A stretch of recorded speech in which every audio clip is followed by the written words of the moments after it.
Merci d'avoir choisi PTV pour vous informer. Bonjour à tous ceux et celles qui nous rejoignent dans l'actualité de ce vendredi 5 septembre. Cap sur la foire de Châlons, l'un des rendez-vous phares de la rentrée dans le Grand Est. Mercredi, la ville de Vitry-le-François mettait en avant ses actions autour de la sécurité. Le département de la Marne présentait fièrement ses produits locaux, son patrimoine et ses initiatives solidaires. La Meuse, lanterne rouge du tourisme selon une étude de l'INSEE. Avec seulement 279 000 nuitées recensées en 2024, le département se retrouve dernier du classement. Ces chiffres sont tout de même à relativiser, nous allons le voir. À quelques jours d'une autre foire, celle de Verdun, Valérie peaufine ses créations. Elle restaure des chaises et confectionne des rideaux uniques. Et la créatrice met tout son savoir-faire et son imagination au service de ses clients. Un coup d'œil sur vos prévisions météo. Après un jeudi très pluvieux, l'atmosphère se calme avec dans nos départements des nuages qui restent nombreux, parfois épais, mais les averses seront plus rares. Et vous le voyez, les températures iront de 11 à 20 degrés.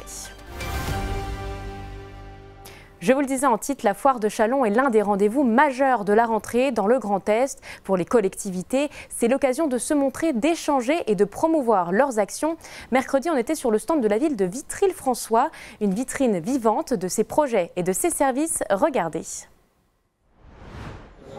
Sous le hall 2, le stand de la ville de Vitry-le-François se veut avant tout un lieu de rencontre. Ici, les élus, les agents et les partenaires échangent directement avec les visiteurs avec un objectif clair, faire connaître les projets et valoriser la commune. Ce mercredi, la journée était dédiée à la sécurité et à la tranquillité publique. Aux côtés de la gendarmerie, la police municipale a fait le déplacement pour expliquer son quotidien. Ça crée beaucoup de liens et puis voilà, ils voient qu'on n'est pas que là pour verbaliser, surtout sur Vitry, donc c'est une bonne journée pour nous. Alors là en ce moment c'est la rentrée scolaire, donc on était présents beaucoup au niveau des écoles, pardon. Voilà, en plus quand on est présent au niveau des écoles, on peut discuter avec les gens, les problèmes, et c'est beaucoup ça aussi. Et puis bon, la vitesse, on fait beaucoup de radars aussi pour que les gens soient en sécurité.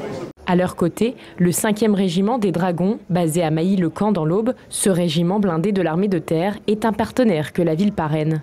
Les 4 militaires ont pu présenter leur métier et leurs outils de travail. Nous sommes ce qu'on appelle des éclaireurs, donc on est envoyé en tête de ligne afin de pouvoir reconnaître et ensuite renseigner le reste de l'armée finalement. Nous avons tout ce qui va être équipement individuel, donc fusil d'assaut et pistolet automatique.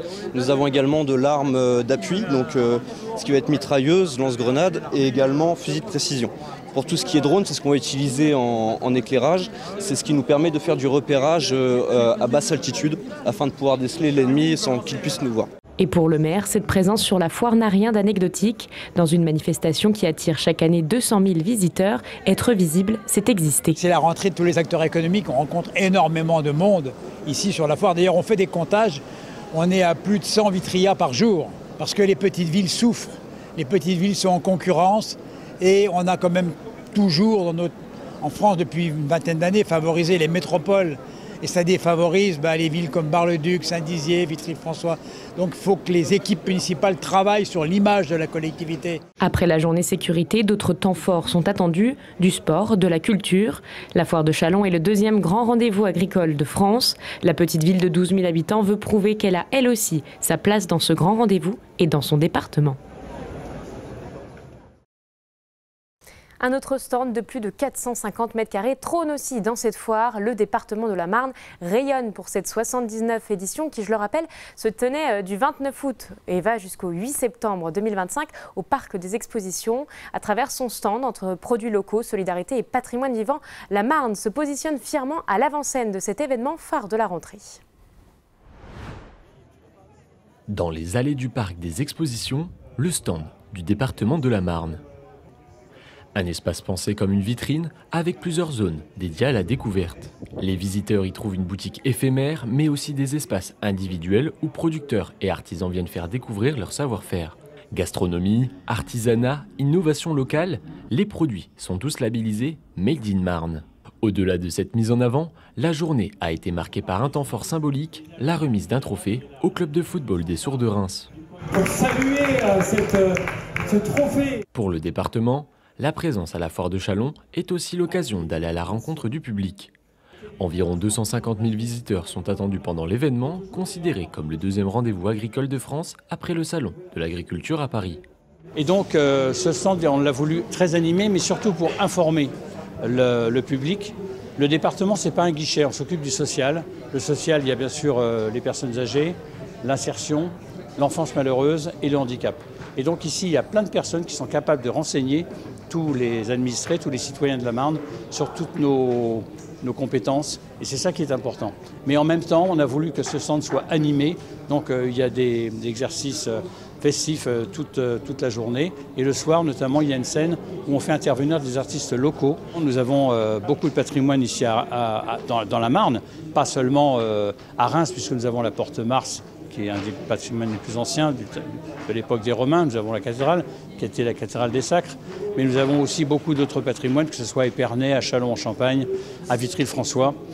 Donc c'est un département qui est très riche, effectivement, en patrimoine. Selon une étude de l'INSEE, la Meuse arrive dernière de France pour les nuitées touristiques avec 279 000 séjours recensés en 2024. Un chiffre à relativiser puisqu'il ne prend en compte que les hôtels et les campings, alors qu'il existe d'autres formes d'hébergement qui attirent aussi les visiteurs, comme nous le montrent Anthony Jacquet et Léo Martin. Souriez, vous êtes en Meuse. Pourtant, c'est le département le moins attractif de France. En 2024, c'est près de 279 000 nuitées touristiques d'après l'INSEE. Un chiffre à relativiser, seules les nuits passées au camping ou dans les hôtels sont prises en compte. Un cruel manque de logements qui place le département dans la fourchette basse. Seulement 100 chambres d'hôtel et plus de 1900 emplacements de camping ont été recensés. À titre comparatif, la Haute-Marne compte 500 chambres de plus et près de 1800 emplacements de camping pour un département tout aussi rural. D'autres solutions d'hébergement existent aussi, mais ne sont pas prises en compte. C'est que c'est pas beaucoup, c'est vrai. Ceci étant dit, c'est pas tout compté d'un autre côté.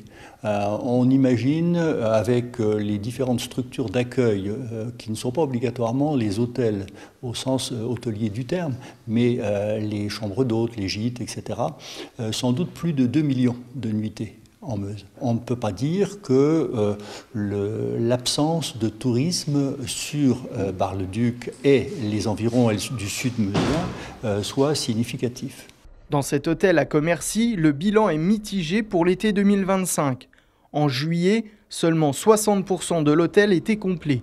En août, les chiffres se corsent. Le taux de remplissage atteint les 40%. La clientèle principale de cet hôtel sont les travailleurs. Vous avez nos 26 chambres. Voilà notre taux d'occupation pour les 2 semaines à venir. Je pense que le tourisme en Meuse, c'est quand même pas notre principal atout. On n'a pas, nous, en tout cas dans notre établissement, on n'accueille pas de tourisme ou très peu. Enfin, les gens qui ne travaillent pas, qui viennent chez nous, en fait, c'est des rencontres familiales ou des rencontres sportives. Par contre, on a un réel tourisme, c'est les gens qui font la Meuse à vélo. Une fois que les gens ont acheté leur paquet de madeleine chez nous, ils n'ont plus grand-chose à faire. Malgré notre joli château, les particuliers qui accueillent les gens chez eux maintenant, ils nous mangent un petit peu notre part. Voilà. Du côté des locations d'hébergement entre particuliers, ce n'est pas le même son de cloche. Ici, cet été, une 50aine de nuitées ont été réservées. Cela fait 9 ans que le propriétaire loue une partie de son logement. Ce sont les chambres de nos enfants et ils nous ont dit puisque c'est libre, pourquoi vous ne vous lanceriez pas dans la location Airbnb ? Voilà, c'est parti un petit peu de là et on trouve vraiment le principe très sympathique de faire ce type de location.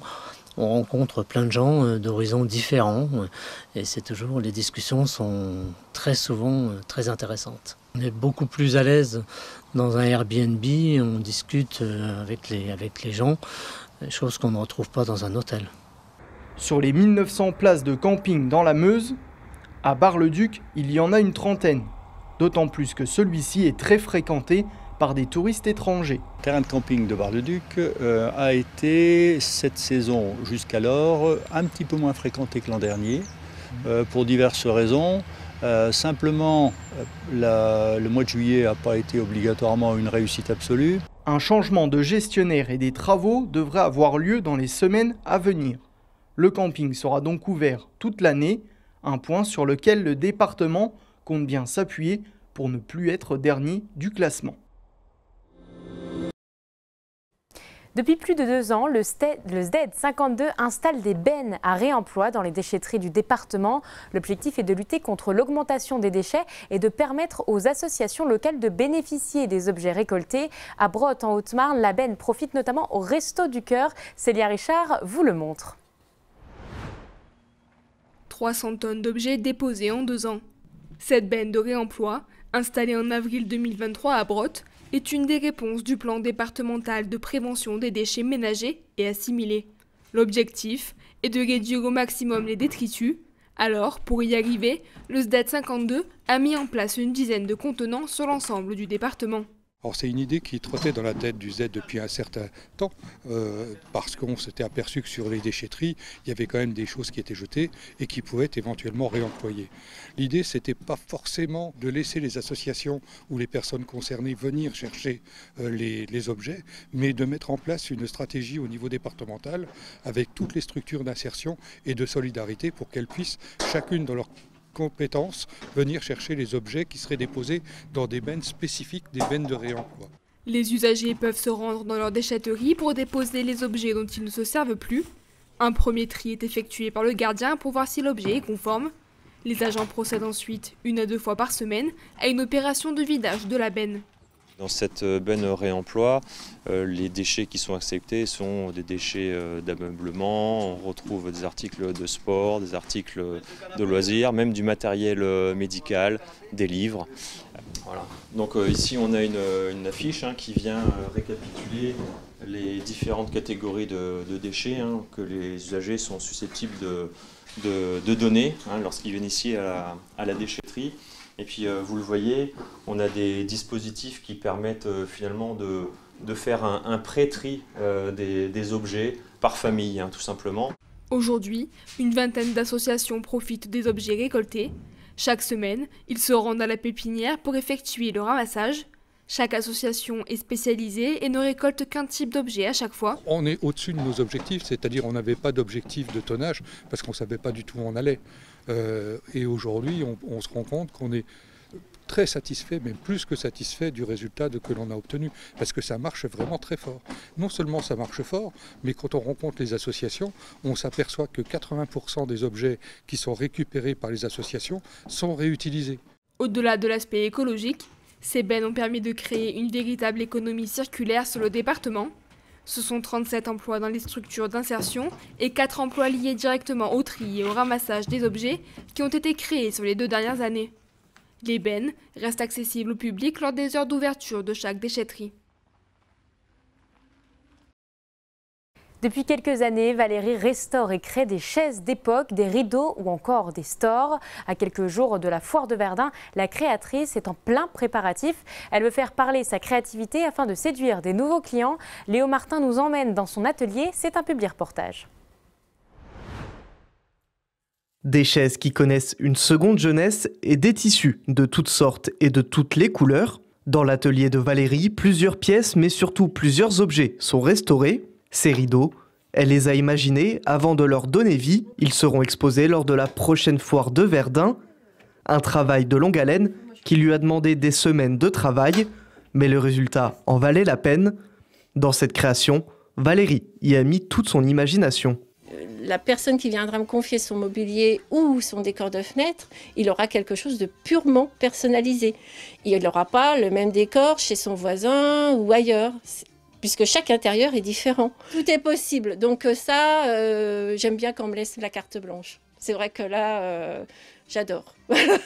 Sa machine à coudre et son agrafeuse sont ses meilleurs alliés.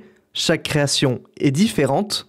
Valérie tire son inspiration des nombreuses foires internationales qu'elle visite régulièrement. C'est de mettre son style, de présenter des nouvelles tendances, des tissus qui se font, que personne ne voit ailleurs. Et je me respecte toujours d'avoir des créations et des productions qui soient européennes, atypiques, qui sortent de l'ordinaire, qui sortent des sentiers battus, des savoir-faire qui sont reconnus aussi dans d'autres pays, avec des vraies belles matières. La créatrice sera présente cette année pour la foire de Verdun en septembre, mais également pour le Salon des Antiquités les 4 et 5 octobre prochains à Verdun. Et vous pouvez retrouver toutes ces informations et bien d'autres sur notre site internet puissancetélévision.fr et notre application mobile. Dans la prochaine demi-heure, vous allez retrouver notre invité culture. Je serai en compagnie du directeur de Bord de Seine qui va nous présenter la saison culturelle de Vitry-le-François. Tout de suite, vos prévisions météo.